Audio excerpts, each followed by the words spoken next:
மண்ணின் தோற்ற அடர்த்தியை துணிதல். தேவையான பொருட்கள்: சுத்தியல், மரப்பலகை, 10 சென்டிமீட்டர் நீளமான கல்வனைஸ் குழாய், பொலித்தீன் தாளும் ரப்பர் பட்டியும், அடிமட்டம், கத்தி, ஆவியாக்கல் கிண்ணம், கனலி, இலத்திரனியல் தராசு, உலர்த்தி. முதலில் 10 சென்டிமீட்டர் நீளமான கல்வனைஸ் குழாயின் விட்டத்தினை அளந்து கொள்ளுதல் வேண்டும். பின்னர் தோற்றவடத்தை துணிவதற்காக ஓரிடத்தை தெரிவு செய்து அந்நிலத்தின் மேற்பரப்பில் உள்ள கற்கள், புட்கள் என்பவற்றை அகற்றி அவ்விடத்திலே துப்புரவு செய்தல் வேண்டும். பின்னர் அந்நிலத்தின் மீது கல்வனைஸ் குழாயின் கூரிய முனை படுமாறு நிலைக்குத்தாக பிடித்து இக்குழாயின் மேன்முளையின் மீது மரப்பலகையை வைத்து சுத்தியலால் அடித்தல் வேண்டும்.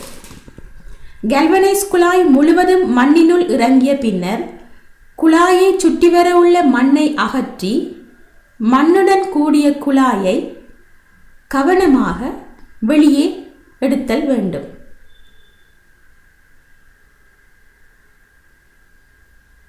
பின்னர் குழாயின் வெளிமேற்பரப்பில் உள்ள மேலதிக மண்ணை கூரிய அலகினால் சுரண்டி நீக்கிய பின்னர் குழாயின் 2 முனைகளையும் பொலித்தீன் தாளினால் சுற்றி ரப்பர் வளையம் இட்டுக்கொள்ளுதல் வேண்டும்.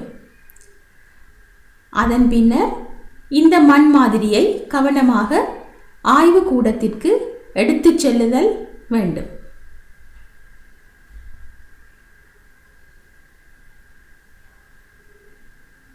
ஆய்வு கூடத்திற்கு மண் மாதிரியை கொண்டு வந்து வைத்ததன் பின்னர் கனலியை ஆன் செய்து அதனை 105 பாகை சி வெப்பநிலைக்கு சரி செய்தல் வேண்டும். இங்கு வெப்பநிலை காட்டியில் உள்ள வெள்ளைக்கோடு 105 பாகை சி வெப்பநிலையை காட்டுமாறு செப்பம் செய்யப்படும் போது கிரீன் கலர் லைட் எரியும்.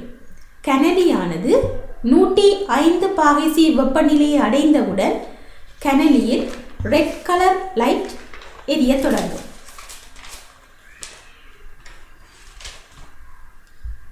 கனலியை ஆன் செய்த பின்னர் மண் மாதிரியை கனலியில் வைப்பதற்குரிய ஆயத்தங்களை நாம் மேற்கொள்ள வேண்டும். இலத்திரனியல் தராசை ஆன் செய்யும் போது அது பூச்சிய வாசிப்பை காட்டாவிட்டால் அதனை நாங்கள் பூச்சியத்திற்கு செப்பம் செய்தல் வேண்டும். இதற்காக TAR என எழுதப்பட்டுள்ள பட்டினை அழுத்துதல் வேண்டும். இலத்திரனியல் தராசை பூஜ்ஜியத்துக்கு செப்பம் செய்த பின்னர் ஆவியாக்கல் கிண்ணத்தின் திணிவை துணிதல் வேண்டும்.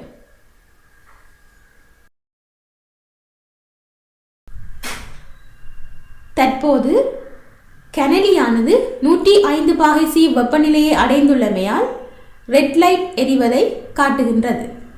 அதன் பின்னர் கல்வனைஸ் குழாயில் உள்ள மண்ணை கவனமாக வெள்ளை கடதாசியின் மீது அப்புறப்படுத்தி மண் முழுவதையும் ஆவியாக்கல் கிண்ணத்தினுள் இடுதல் வேண்டும்.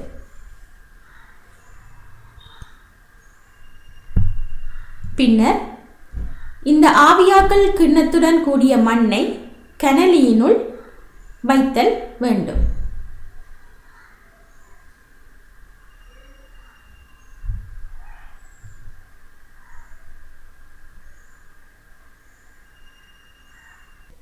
மாறாத்திணிவு பெறப்படும் வரை மண்ணை கனலியினுள் வைத்து வெப்பப்படுத்துதல் வேண்டும்.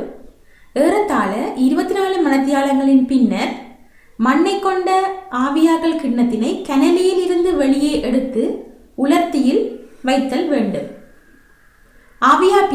ஆவியாக்கல் கிண்ணத்தின் சூடு ஆறிய பின்னர் இலத்திரனியல் தராசின் உதவியுடன் உலர் மண்ணின் திணிவினை அளந்து கொள்ளுதல் வேண்டும்.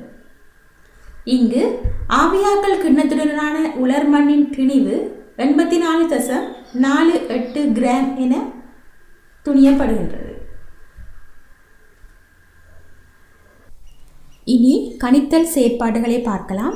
இப்பரிசோதனையில் பெறப்பட்ட வாசிப்புகள்: கல்வனைஸ் குழாயின் உயரம் 10 சென்டிமீட்டர், கல்வனைஸ் குழாயின் விட்டம் 2.5 சென்டிமீட்டர், ஆவியாக்கல் கிண்ணத்தின் திணிவு 15.94 கிராம், ஆவியாக்கல் கிண்ணம் ப்ளஸ் உலர்மண்ணின் திணிவு 84.48 கிராம்.